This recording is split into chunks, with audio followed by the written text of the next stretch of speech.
Bonjour les sœurs, comment ça va aujourd'hui? Je suis très contente et heureuse de vous retrouver aujourd'hui pour vous parler d'un autre enseignement. Nous allons aborder une série d'enseignements divers que le Seigneur me mettra à cœur pour partager avec vous, amen les sœurs, pour parler de sa part. Aujourd'hui, nous allons parler d'un thème très important. Nous allons parler, les sœurs, du salut d'une chrétienne. Amen les sœurs, nous allons parler du salut d'une chrétienne. Donc je vais parler du salut d'une chrétienne. Donc le titre de notre message aujourd'hui c'est le salut d'une chrétienne. Amen les sœurs. Donc, avant de continuer, nous allons bien sûr prier pour que le Seigneur nous guide et que le Seigneur lui-même nous enseigne. Prions les sœurs. Père éternel, Seigneur Dieu de gloire, le Dieu créateur de toutes choses, notre Père et notre Dieu. Nous sommes sur cette terre et Seigneur, tu es là-haut et tu nous regardes. Père, je sais vraiment que tu es en train de vraiment te préparer ton fils pour qu'il vienne bientôt nous chercher. Que nous puissions aller nous reposer auprès de lui, Seigneur. Père, que ta grâce nous accompagne pendant tout ce temps que nous sommes sur cette terre. Et que nous puissions encore, pendant le temps que tu nous laisses à vivre, à pouvoir vraiment nous rapprocher de toi à travers ta parole et à travers tout ce que tu nous as laissé, ton enseignement. Et aussi aider le maximum de personnes à te connaître, Seigneur. Père, vraiment soutiens notre foi, fortifie-nous. Donne-nous d'être proches de toi plus que jamais. Et que ta grâce nous accompagne. Tu es notre Père. Sois avec nous, bénis-nous. Au nom de Jésus. Amen. Amen les sœurs. Donc, comme je disais tout à l'heure, que vraiment nous allons aborder un thème très important. Comme nous sommes dans la série des thèmes divers que Dieu aimerait vraiment que nous entendions. Et qu'aujourd'hui nous allons vraiment parler d'un thème important. Le salut d'une chrétienne. Dans mon premier point, le salut d'une chrétienne, il y a un seul point. Mon premier point, le salut d'une chrétienne. Amen les sœurs.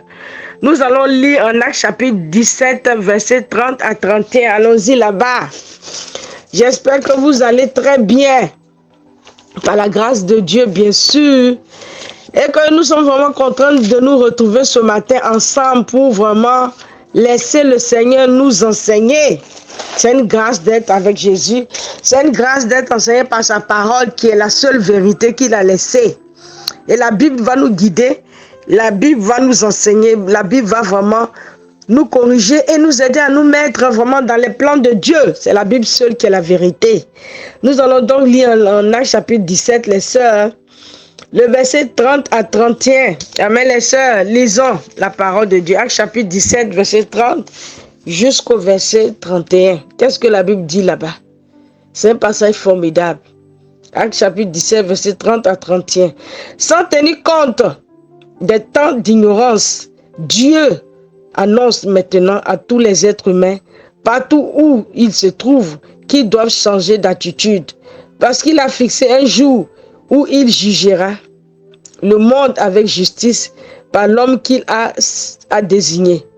Il a donné à tous une preuve certaine en le ressuscitant. Amen les sœurs. Oulala les sœurs. C'est un passage extraordinaire. Amen les sœurs. Le Seigneur nous dit dans ce passage que Dieu, notre Créateur, notre Père, ne tient plus compte les sœurs des temps où les êtres humains étaient ignorants. Mais Dieu nous annonce à nous, les êtres humains, partout où on se trouve sur cette terre, que nous devons, les sœurs, changer de comportement et faire sa volonté dans cette génération. Nous, les hommes qui sommes sur cette terre, nous devons tous nous repentir de notre vie de péché et faire la paix avec notre Dieu, le Créateur, notre Père. Car Dieu a fixé un jour, les sœurs, que lui-même Dieu connaît, où il jugera le monde avec justice par l'homme qu'il a désigné, c'est-à-dire Jésus-Christ. Amen les sœurs. Bien sûr que Dieu a donné la preuve que c'est Jésus qui est le Seigneur et le Christ en l'amenant sur la terre pour qu'il meure pour nous les sœurs et qu'il ressuscite pour nous sauver de notre vie de péché. Dieu a donné la preuve et nous tous sur cette terre, nous sommes convaincus que Jésus-Christ est le Fils de Dieu, qu'il est venu il y a 2000 ans, plus de 2000 ans, il est mort sur cette croix de Golgotha, il est ressuscité pour nous donner la vie. Nous croyons cela. Mais Dieu dit que maintenant, le temps où nous vivons, il ne tient plus compte des temps où nous sommes ignorants. Il aimerait que tous les êtres humains, partout nous sommes dans tous les continents de ce monde, nous nous repentions de nos péchés et que nous puissions faire la paix avec lui. Amen, les sœurs. Les sœurs, bien sûr que ceux qui auront bien sûr accepté de se repentir de leurs péchés hériteront vraiment du royaume de Dieu, parce que Dieu nous offre Jésus avec sa mort et son sang pour nous laver. Mais certaines personnes, Dieu ne les intéressait pas du tout. Mais ceux qui ont accepté Jésus, qui ont accepté de se repentir de leurs péchés et faire la volonté de Dieu, bien sûr, cette mort-là va s'appliquer à eux, c'est-à-dire que la croix de Jésus aura l'effet sur leur vie. Dieu donc nous appelle, les sœurs, nous tous, nous les êtres de cette terre, à changer de comportement pour recevoir la vie à travers Jésus-Christ, son Fils. Amen, les sœurs, quelle grâce! Les seules personnes sur cette terre ne pourra voir la face de Dieu et hériter le ciel s'il n'y a pas Jésus dans sa vie. C'est Jésus seul qui est parfait. C'est Jésus seul qui est venu pour se livrer sur cette croix, pour nous donner la vie. Malgré notre bonne volonté de faire du bien, les sœurs, personne ne pourra être justifié par sa propre faute devant la face de Dieu. Il n'y a que Jésus seul qui a été celui qui a été parfait et qui est rentré dans le plan de Dieu. Et nous devons tous nous accrocher à lui. Nous devons nous repentir, les sœurs, et venir à lui pour que vraiment sa mort sur la croix nous donne la vie. Amen, les sœurs. Donc, comment faire, les sœurs, donc, pour être sauvés? C'est ce que nous allons aborder. Quel est le plan du salut selon Dieu? Parce qu'il n'y a pas deux plans. Je n'ai pas dit quels sont les plans du salut. J'ai dit quel est le plan du salut. Il y a un seul plan du salut que Dieu a laissé. Qu'est-ce que tout être humain sur cette terre doit faire pour hériter la vie éternelle? Amen, les sœurs. Nous allons lire ça. C'est de ça qu'on parle aujourd'hui. Nous allons lire ça en Jean 3, verset 1 à 7. J'espère que le cahier est à côté. Les filles bien-aimées de Dieu. Les filles pour lesquelles Dieu a sacrifié son seul fils qu'il avait. Ça montre que nous avons du prix à ses yeux. Et malgré tous les vents et marées qu'on peut avoir sur cette terre, nous devons savoir que Dieu nous aime, parce que la mort de son fils sur la croix, vraiment, ça prouve vraiment qu'il n'y a rien d'autre que Dieu peut donner que de donner son fils pour nous sauver de cette génération perverse. Jean 3, verset 1 à 7, nous allons voir le plan du salut. Ici, or il y avait des pharisiens, un homme du nom de Nicodème, un chef des Juifs. Il vint de nuit trouver Jésus et lui dit, « Maître, nous savons que tu es un enseignant envoyé par Dieu, car personne ne peut faire ces signes miraculeux que tu fais si Dieu n'est pas avec lui. » Jésus lui répondit, « En vérité, je vous le dis, à moins de naître de nouveau, personne ne peut voir le royaume de Dieu. » Nicodème lui dit, « Comment un homme peut-il naître de nouveau quand il est vieux? Peut-il une seconde fois entrer dans le ventre de sa mère et naître? » Jésus répondit, en vérité, je te le dis, à moins de naître d'eau et d'esprit, on ne peut entrer dans le royaume de Dieu. Ce qui est né des parents humains est humain, et ce qui est né de l'esprit est esprit. Ne t'étonne pas que je t'ai dit, il faut que vous naissiez tous de nouveau.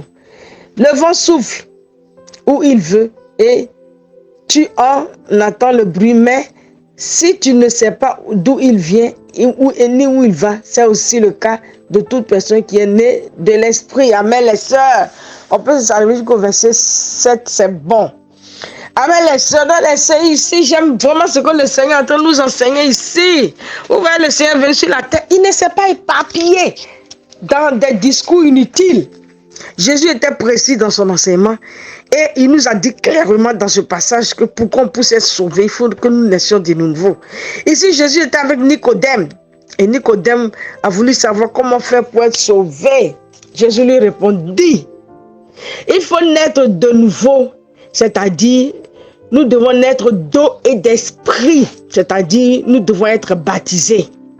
Donc, chaque être humain sur cette terre doit se repentir de ses péchés, bien sûr, et être baptisé, c'est-à-dire tu dois être plongé dans les eaux du baptême, ton corps, tout ton corps, on plonge ça dans les eaux du baptême, c'est une signification devant Dieu, pour que tu sois complètement lavé par tes péchés. C'est comme une personne qui t'a vraiment mis la boue sur ta vie, de la boue, c'est comme le péché, tu te salis partout. Maintenant, si tu verses un peu d'eau sur ta tête, c'est pas tout le corps qui est lavé. Il faut que tout ton corps soit plongé dans l'eau pour que tu sois complètement lavé. C'est comme si tu es né. Dieu appelle ça la nouvelle naissance. Tu ne peux pas rentrer dans le ventre peut-être de quelqu'un pour revenir. Mais Dieu veut que tu passes par les eaux du baptême. Donc tu dois être plongé.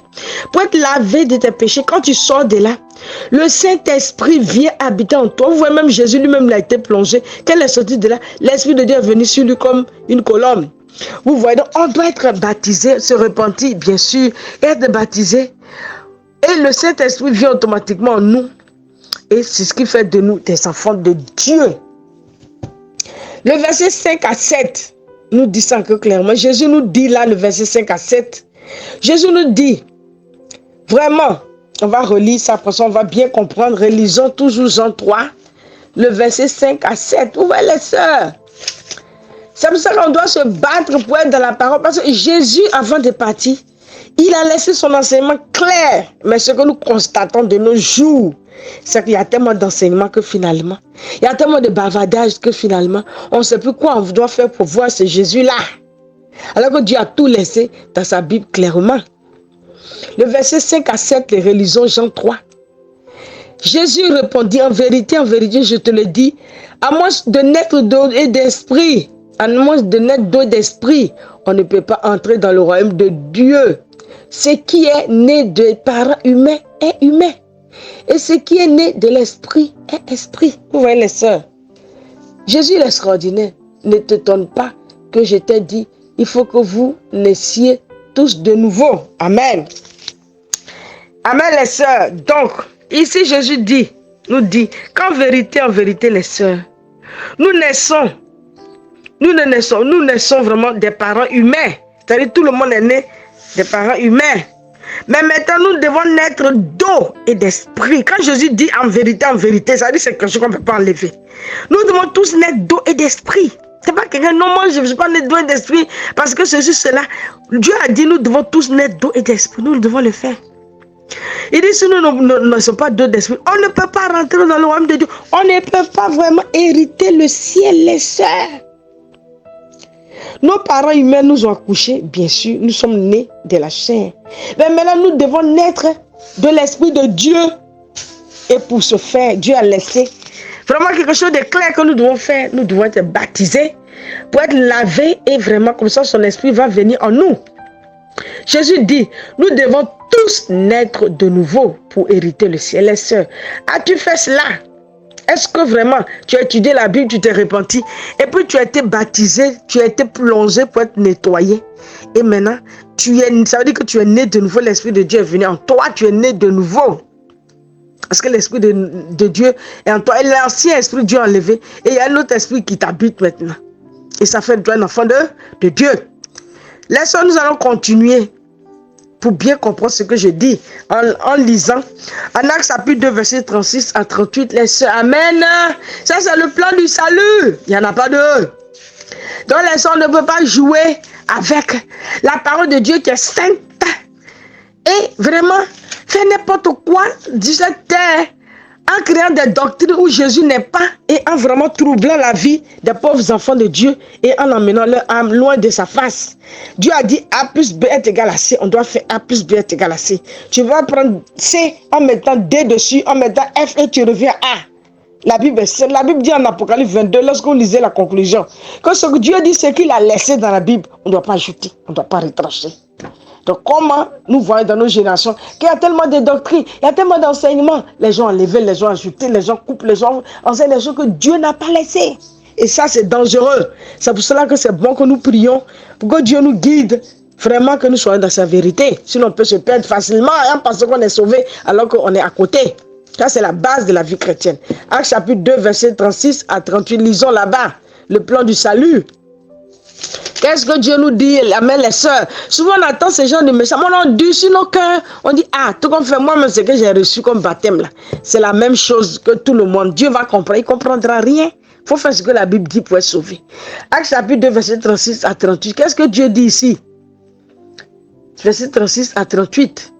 Ça, c'est le jour de la Pentecôte, pendant que Pierre prêchait pour ouvrir le royaume, pour vraiment établir l'église du Seigneur. Pierre a prêché. Et quand il a fini de prêcher ici, qu'est-ce que les gens disent? Que toute la communauté d'Israël sache donc avec certitude que Dieu a fait Seigneur et Messie, ce Jésus que vous avez crucifié. Après avoir entendu ce discours, il eut le cœur vivement touché et dit à Pierre et aux autres apôtres, frères, que devons-nous faire? Vous voyez, Pierre leur dit, changez d'attitude et que chacun de vous soit baptisé au nom de Jésus-Christ pour le pardon de vos péchés et vous recevrez le don de Dieu, le Saint-Esprit. Amen, les sœurs. Donc, c'est les gens qui ont écouté le message de Pierre, parce que c'est à Pierre que Jésus va donner la responsabilité de commencer son église, qui est le royaume de Dieu. Et Pierre, quand il a fini de prêcher, les gens étaient tellement touchés son nom à Pierre. Que devons-nous faire, les sœurs? Pierre n'a pas bavardé. Pierre n'a pas dit, oh, venez, je vais vous imposer les mains pour vous délivrer de vos démons, et c'est ça. Ou allez vous balader. Non, Pierre a dit, répentez-vous. Il y a une seule phrase qu'il a dit. Parce qu'il a tenu compte de ce que Jésus a dit. De qu'on doit, quand pour être sauvé, il faut naître de nouveau. Non, Pierre n'est pas allé vraiment pas autre chemin. Il a dit, répentez-vous. Et les gens, ils ont dit, waouh, ça c'est extraordinaire. Donc les sœurs, que devons-nous faire pour être sauvés?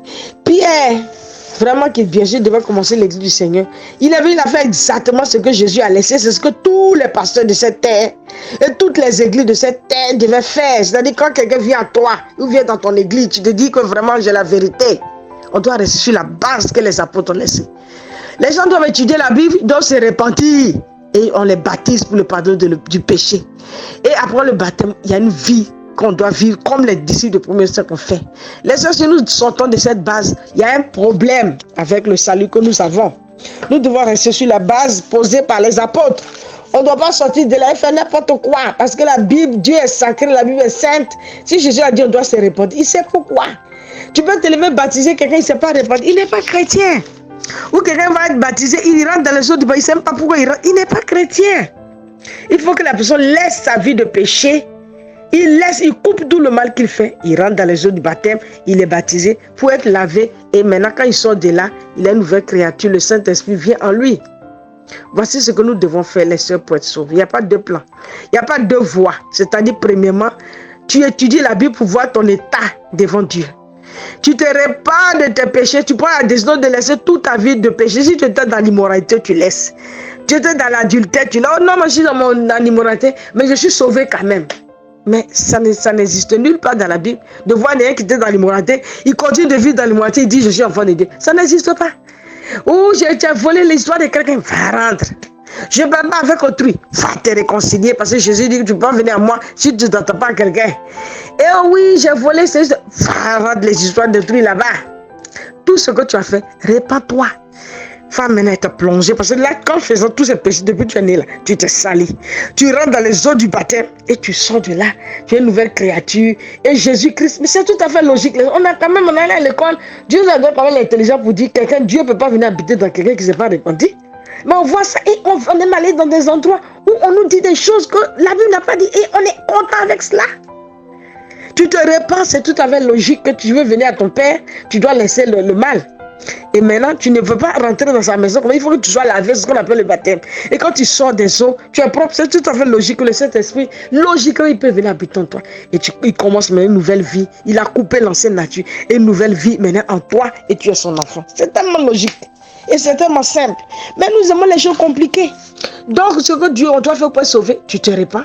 Deuxièmement, tu es baptisé pour deux raisons. Pour le pardon de tes péchés et recevoir le Saint-Esprit. Amen, les sœurs. Voici comment on est sauvé.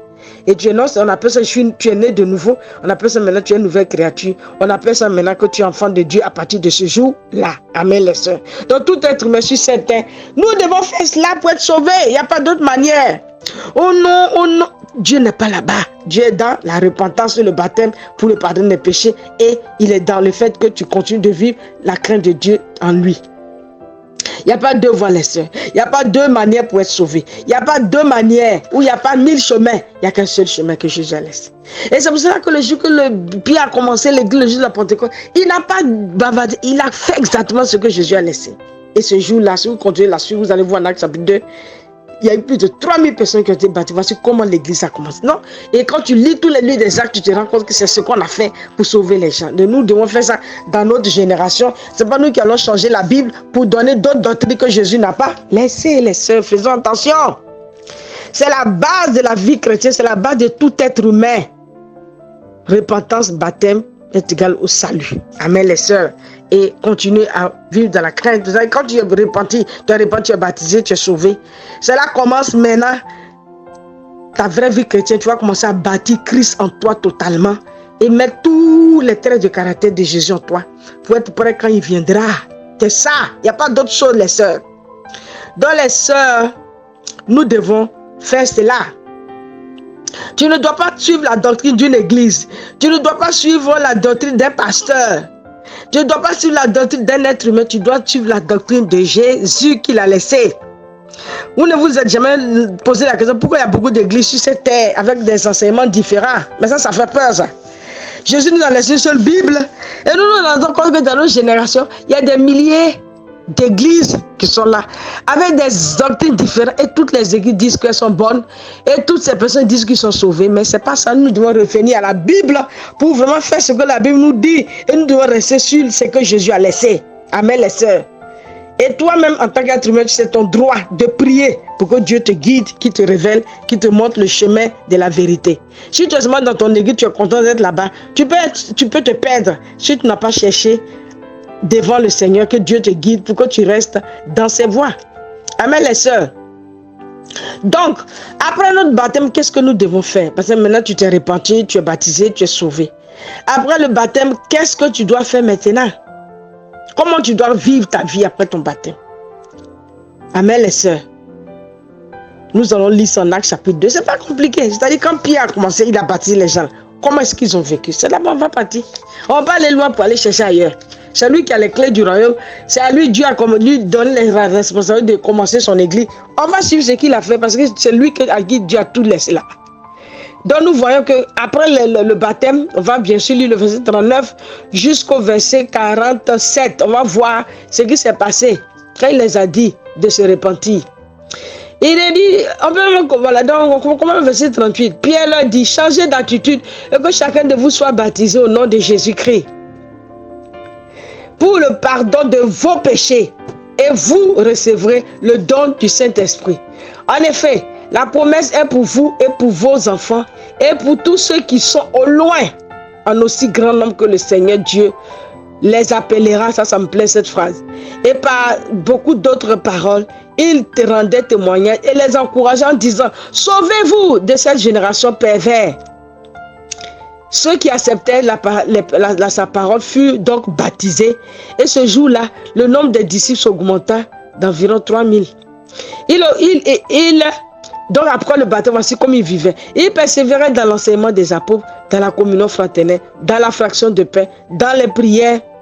La crainte de Dieu s'apparaît de chacun et il faisait beaucoup de prodiges et de signes miraculeux par l'intermédiaire des apôtres. Tous ceux qui croyaient étaient ensemble et ils avaient tous en commun. Ils vendaient leurs propriétés et leurs biens et ils partageaient le produit en tous en fonction des besoins. Chaque jour, avec persévérance, ils se retrouvaient d'un commun accord au temple. Ils rompaient le pain dans les maisons. Ils prenaient leur nourriture avec joie et simplicité de cœur. Ils louaient Dieu et avaient la faveur de tout le peuple. Le Seigneur ajoutait chaque jour à l'église ceux qui étaient sauvés. Vous voyez, j'aime beaucoup ce passage. Vous voyez, non? J'aime beaucoup ce passage. C'est un passage qui nous montre clairement comment Dieu veut qu'on agisse dans cette génération, comment il a fait au premier siècle. Nous devons, les sœurs, rester sur la base que les apôtres ont laissée. Parfois, je me demande qu'est-ce qui nous arrive dans cette génération. Qu'est-ce qui nous arrive? Nous sommes complètement détournés de ce que Jésus a laissé. Et nous sommes en train d'enseigner d'autres choses que Dieu n'a pas dit. Jésus nous avait déjà prévenu en 2 Timothée 4, verset 1 à 4, que ça allait arriver. Mais nous devons faire attention.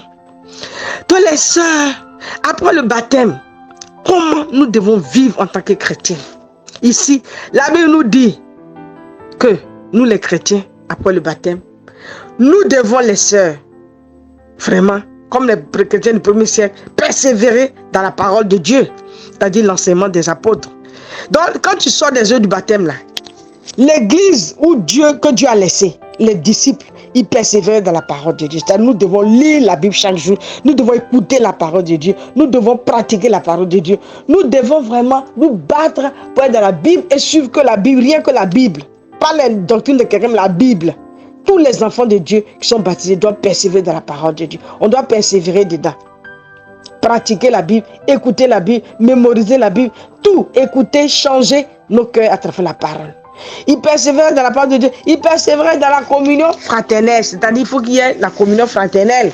On doit se connaître, c'est là-bas où chacun vient, on ne sait pas qui est qui. C'est une vie d'ensemble, c'est une communauté. La vie, l'amour, on doit être ensemble. Il persévère dans la vie de prière, c'est-à-dire que même en tant que membre, chacun doit être une personne qui prie. Mais aussi, il y a des temps de prière réguliers qu'on doit persévérer dedans. Mais sachant qu'en tant qu'enfant, on doit persévérer dans la vie de prière. Il persévère dans la communion fraternelle, comme je disais, il persévère dans la crainte de Dieu, c'est-à-dire que tous les membres de cette église, la crainte doit être là. Tu ne peux pas dire que tu es enfant de Dieu, tu ne peux pas dire que tu fais partie de l'église du Christ et tu es en train de vivre ta vie à côté et on laisse les gens faire n'importe quoi et il n'y a pas de vraiment de suivi. Chacun vient, il fait ce qu'il veut, il vit dans la vie comme il veut. On dit non, il est aussi chrétien dans cette église. Non, non, non, ici il y avait la crainte. On ne faisait pas n'importe quoi, chacun était dans la crainte de Dieu, vivait une vie de crainte. Persévérer aussi dans la fraction de pain, la Sainte Seine, ce qu'on appelle la Sainte Seine, le repas du Seigneur, on doit persévérer pour nous souvenir toujours de Jésus, pour ne pas que le cœur s'endurcisse. Il persévérait dans les partages, il faut qu'on partage ce qu'on a. Il persévérait les sœurs dans les baptêmes, c'est-à-dire le Seigneur ajoutait chaque jour à cette église-là ceux qui étaient sauvés, c'est-à-dire l'église du Seigneur grandit à travers la repentance et le baptême. Pour que tu t'ajoutes à l'église du Seigneur, tu dois te repentir et être baptisé. C'est comme ça qu'on faisait au premier siècle. Les gens grandissent à travers la repentance et le baptême. On ne grandit pas le fait que tu es venu t'asseoir sur les bancs, à même tu es membre de l'église. Non, non, non, ça c'est pas l'église du Seigneur. Vous voyez, c'est comme ça qu'on doit vivre après notre baptême. Où on se répand, on s'ajoute. C'est comme ça l'église de Dieu grandit. Vous voyez les sœurs. Voici ce que Jésus a laissé. Nous devons être sur cette base-là. Nous devons être sur cette base-là. Comment une personne devient chrétien et comment la personne se maintient sa vie dans la vie chrétienne. Voici ce que Dieu nous enseigne aujourd'hui. Amen les sœurs. Amen les sœurs. Donc nous devons rester comme ça sur cette base-là pour pouvoir nous maintenir dans la foi. Les sœurs, faisons très attention. Est-ce que nous sommes en train de nous efforcer pour vivre chaque jour vraiment comme Dieu le veut? En nous repentant bien sûr de tout le mal qui est en nous et en méditant la parole de Dieu chaque jour, en nous efforçant les sœurs pour être dans la vie de prière, en nous efforçant les sœurs pour être dans la communion fraternelle, en nous efforçant les sœurs pour vivre dans cette crainte-là et en nous efforçant pour évangéliser, pour que les enfants de Dieu soient ajoutés, pour être baptisés et qu'ils soient ajoutés à son église.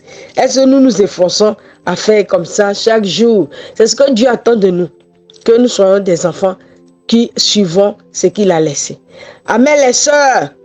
Donc, on a du boulot les sœurs. On a du boulot de voir qu'on doit mener tous les êtres humains qui nous entourent à la repentance et au baptême pour le pardon de leurs péchés et à vivre comme les disciples du premier siècle.